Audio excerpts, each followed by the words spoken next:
Captain Vex High had been exploring space for over 20 years, but he had never seen anything like this. His research ship Serenity's Hope was supposed to be safe out here near the edge of known space. They were just studying old star formations and collecting data for the Galactic Council. Nobody was supposed to attack science ships. There were rules about this kind of thing. But the Keth raiders didn't care about rules. The first blast hit them without warning. Vex High's coffee cup flew across the bridge as the ship shook violently. Red warning lights started flashing everywhere. The gentle hum of the engines turned into a sick whining sound that made his stomach hurt. "Captain, they came out of nowhere," his navigator shouted over the noise. Her name was Linera, and she had been with him for 5 years.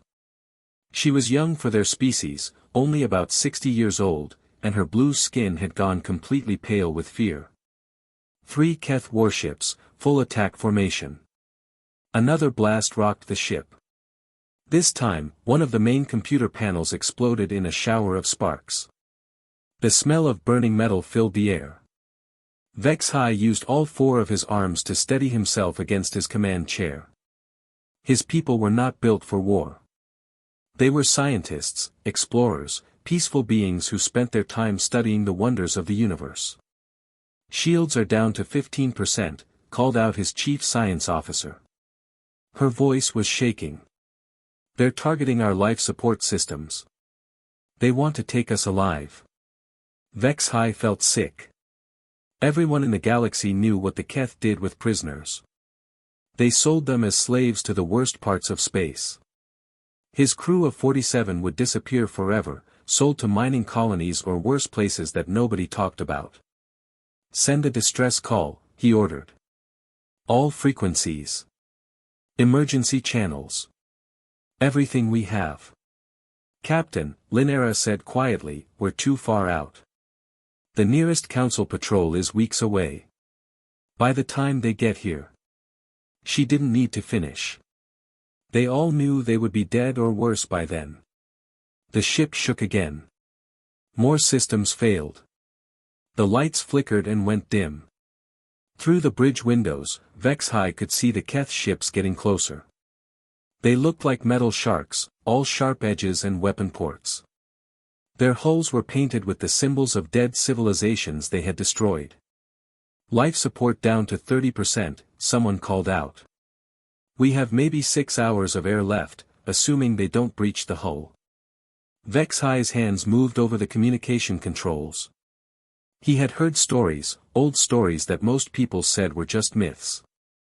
Stories about Deathworlders living somewhere out in the dark spaces between the spiral arms.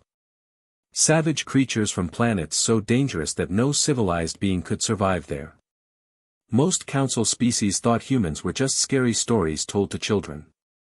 Monsters that lived on worlds of fire and ice, with gravity so strong it would crush normal beings. Creatures that could survive radiation that would kill others instantly. They were supposed to be violent beyond belief, primitive savages who solved everything with weapons and war. But right now, even savage monsters seemed better than dying alone in space. "Open all channels," Vex High said. "Even the restricted ones. Even the Deathworld frequencies." His crew looked at him like he had lost his mind. Nobody used those channels. They were forbidden for a reason. Vex High took a deep breath and spoke into the microphone. His voice echoed through the dying ship and out into the vast emptiness of space. "This is Captain Vex High of the Galactic Council research vessel Serenity's Hope. We are under attack by Keth raiders. Our shields are down, life support is failing. We have 47 crew members aboard. We are scientists, not soldiers. We cannot fight back." His voice broke a little. "Please, if anyone can hear this transmission, if anyone is out there, we are dying. We need help. We will not survive much longer. Please, anyone who can hear this, help us." The transmission went out on every frequency their dying ship could manage. It traveled through space faster than light, carrying their desperate plea into the darkness. Vex High didn't know if anyone would hear it. He didn't know if anyone would care. The Keth ships moved closer, preparing for their final attack. Admiral Jake Mitchell was having a quiet morning on the bridge of the UES Thunderstrike. The massive human warship was on routine patrol near the outer colonies, checking shipping lanes and making sure everything stayed peaceful. Jake was reading through boring reports about supply deliveries and maintenance schedules when everything changed in an instant. Lieutenant Tony Rodriguez, the ship's communication officer, suddenly sat up straight at his station. His headset was crackling with static, and his face went serious. "Admiral, I'm picking up something on the emergency frequencies. It's not one of ours." Jake put down his tablet and walked over to the communication station. At 52 years old, he had been in the Earth Defense Fleet for 30 years. He had fought pirates, stopped alien raiders, and protected human colonies from every kind of threat imaginable. But something in Tony's voice made him pay attention. "What do you have, Lieutenant?" Jake asked. Tony adjusted his controls, trying to clean up the signal. "It's coming from way outside our normal patrol zone. Beyond Council space, actually. Someone's broadcasting on all frequencies, including some restricted channels that most species aren't supposed to know about." The message came through clearer now, and Jake could hear the desperation in the alien voice. The translator was working, turning the strange sounds into words he could understand. A ship called Serenity's Hope. Scientists under attack. 47 people dying. Asking for help from anyone who could hear them. Jake didn't need to think about it. "Navigator, plot a course to those coordinates. Best possible speed." "Sir," his executive officer Commander Beth Adams said, stepping closer. She was a careful woman, always thinking about the details that Jake sometimes missed. "That signal came from really far away. Outside Council space means it could be a trap. Pirates use fake distress calls to ambush rescue ships." Jake looked at her seriously. Beth was right to be careful. It was her job to think about these things. But Jake had made his decision the moment he heard that scared voice calling for help. "Maybe it is a trap," he said. "But what if it's not? What if there really are 47 people out there dying while we sit here talking about it?" He turned to Tony. "Get me Fleet Command. Priority 1. And patch me through to every ship in the sector." "Yes sir," Tony said, his fingers flying over the controls. Within minutes, Jake was talking to Admiral Patricia Wong back at Fleet Headquarters. She appeared on the main screen, sitting in her office on Earth. Behind her, Jake could see the blue oceans of home through the window. "Jake, what's the situation?" she asked. "We picked up a distress call from outside Council space. Research ship under attack by raiders. 47 civilians asking for help." Jake kept his voice steady, but Patricia could hear what he wasn't saying. Patricia was quiet for a moment. She had known Jake for 15 years, and she knew that look on his face. "How many ships do you want?" "All of them," Jake said without hesitation. "Every ship we can get. This isn't just about one rescue mission anymore. If we're going to do this, we need to do it right." "Jake, that's a lot of resources for people we don't even know. Aliens who might not even be friendly to us." Jake thought about that scared voice on the radio, calling out into the darkness and hoping someone would care enough to answer. "They called for help, Patricia. That's all I need to know." 2 hours later, space around the human fleet base was filled with warships. Destroyers, cruisers, battleships, and support vessels all gathered in perfect formation. 300 ships carrying 50,000 human sailors and marines. It was the biggest rescue fleet anyone had ever seen. Commander Rick Johnson stood on the bridge of the destroyer Lightning and watched the other ships take their positions. "This is crazy," he said to his crew. "We're risking everything for aliens we've never met." His weapons officer, Lieutenant Amy Foster, checked her targeting systems one more time. "Maybe it is crazy. But that's what makes us human, right? We help people who need help, even when it doesn't make sense." Jake's voice came over the fleet communication system, reaching every ship and every person in the massive formation. "This is Admiral Mitchell to all ships. We received a call for help from people in trouble. We don't know who they are or where they come from. We only know they need us. That's enough. Fleet will jump in 60 seconds. All ships, prepare for hyperspace." The largest rescue mission in human history was about to begin. The space around the dying research ship Serenity's Hope had been quiet except for the sound of Keth weapons slowly tearing the vessel apart. Captain Vexhai was sitting in his command chair, watching his life support systems fail one by one. His crew was scared and running out of air. They had maybe 2 hours left before they would all be dead. Then space itself seemed to explode. The first thing Vexhai saw was light. Bright, white light that hurt his eyes even through the bridge windows. Then came the sound of reality tearing apart as something huge forced its way through hyperspace and into normal space. One ship appeared. Then 10. Then 50. Then hundreds. Vexhai's science officer Linera dropped her tablet and stared out the window with her mouth hanging open. "Captain," she whispered, are those warships?" They were the biggest ships Vexhai had ever seen. Each one was easily twice the size of a Keth raider and covered in weapons. Not just a few weapons like normal ships, but hundreds of them. Cannons, missile tubes, energy projectors, and things that Vexhai couldn't even identify. These ships looked like they were built for one purpose: destroying anything that got in their way. The human fleet formed up in perfect order around the Serenity's Hope. 300 warships moving together like they had practiced this dance 1,000 times. Their formation was so precise it looked almost artistic, except for the fact that each ship carried enough firepower to destroy a small moon. On the other side of the battle, the Keth raiders had stopped attacking completely. Their 3 ships, which had seemed so big and scary just minutes ago, now looked like tiny insects next to the human fleet. Keth Commander Vrexkar stared at his sensors and couldn't believe what he was seeing. "Sir," his weapons officer said in a shaky voice, "my computer says there are 300 enemy ships out there." 300. That can't be right. Vrexkar's blood went cold. In all his years of raiding and pillaging across the galaxy, he had never seen anything like this. The biggest fleet he had ever faced was maybe 20 ships, and that had been a major council patrol. This was 30 times bigger.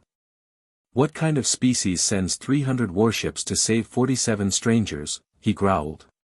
His answer came over the communication channels. The voice was calm and human, speaking in perfect galactic standard. "This is Admiral Jake Mitchell of the human 7th Fleet. You will withdraw your ships immediately and leave this area. You have 30 seconds to comply." Vrexkar couldn't help himself. He started laughing. Not because anything was funny, but because the situation was so impossible that his brain didn't know how else to react. "Human," he broadcast back. "You're the mythical Deathworlders. The savage primitives from the Death Planets. What kind of joke is this?" Admiral Mitchell's voice came back just as calm as before. 20 seconds.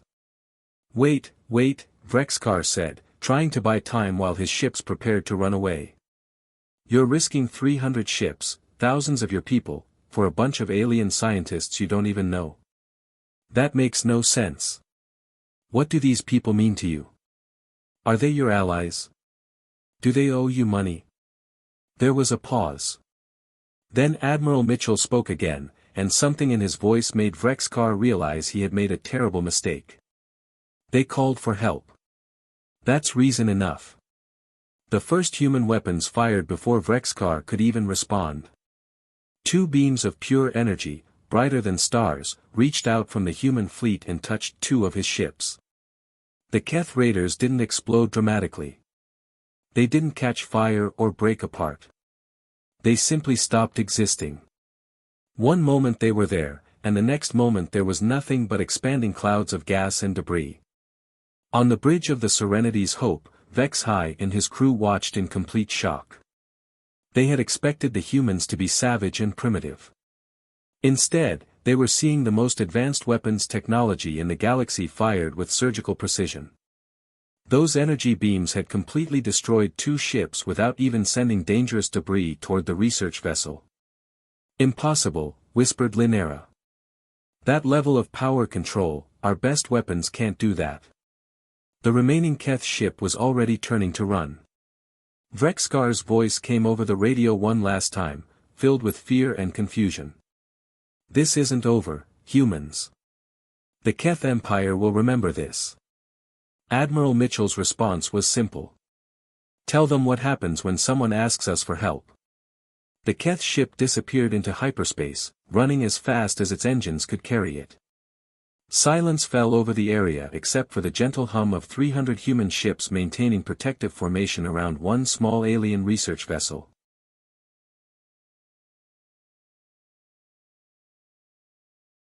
Three days after the rescue began, the entire sector was quiet and safe for the first time in years. Human medical ships floated peacefully among the rescued alien vessels, their white hulls marked with red crosses that had become symbols of hope throughout the area. Inside those ships, human doctors and nurses worked around the clock to heal people who had been hurt by the Keth slavers. Captain Vexhai stood in the medical bay of the human hospital ship Mercy and watched something he had never seen before. Human medics were treating patients from dozens of different alien species, using equipment that was more advanced than anything the Galactic Council possessed. They worked with a skill and dedication that amazed him. Dr. Nancy Wilson was treating a small child from the Zelian species. The little girl had been held prisoner for months and was badly malnourished. Dr. Wilson spoke to her gently while she worked, even though the child couldn't understand human language. "There you go, sweetie," the doctor said softly, giving the child some medicine that would help her feel better. "You're safe now. No one's going to hurt you anymore."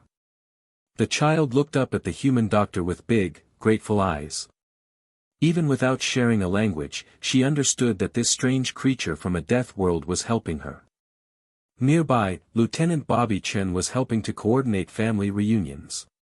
His job was to contact the home worlds of rescued prisoners and arrange for them to go back to their families.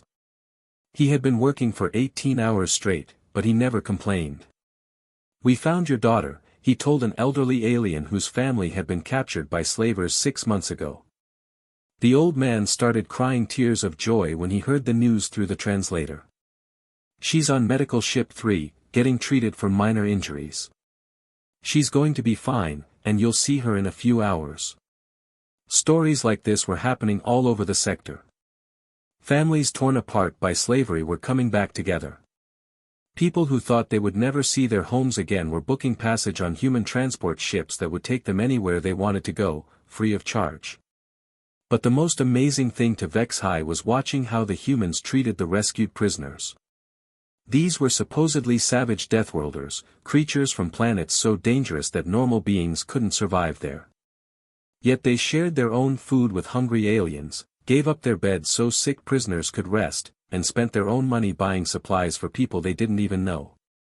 Lieutenant Billy Thompson found Vexhai standing alone on the observation deck of the Serenity's Hope, looking out at the human fleet.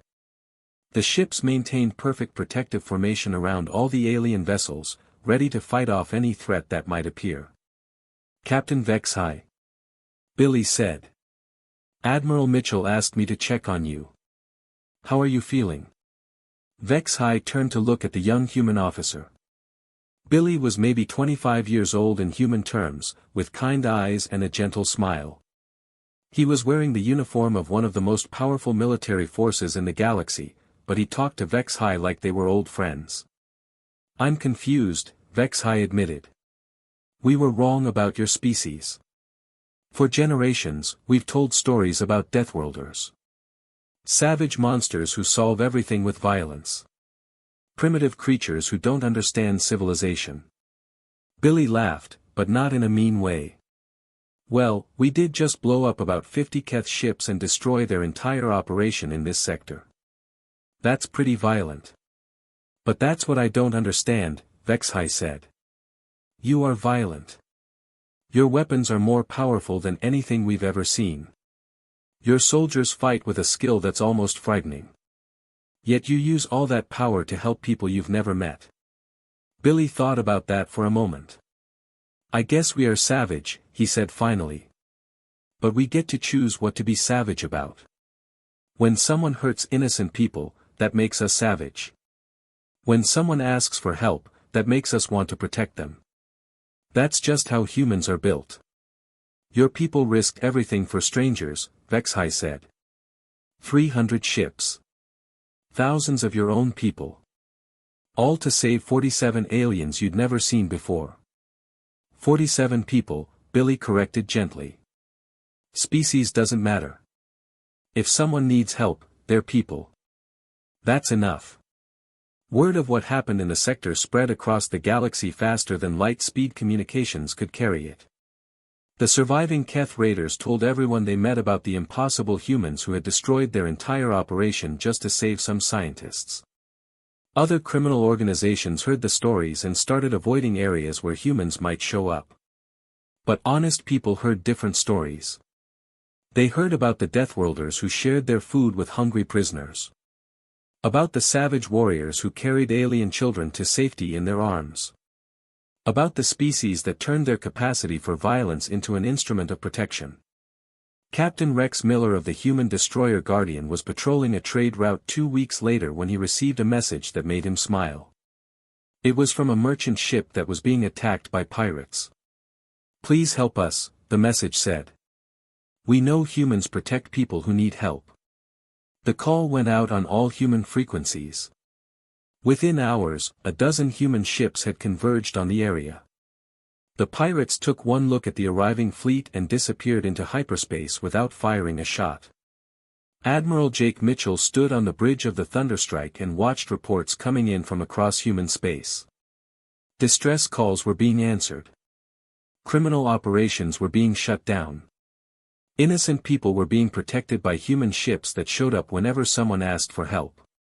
Sir, his communication officer said, we're getting requests for assistance from all over the galaxy. Everyone's heard what we did in the Vexhai sector. They want human protection for their trade routes, their colonies, their exploration missions. Jake smiled. Then I guess we better start building more ships. We've got a galaxy to protect. The age of human guardianship had begun. The Deathworlders had become the galaxy's protectors.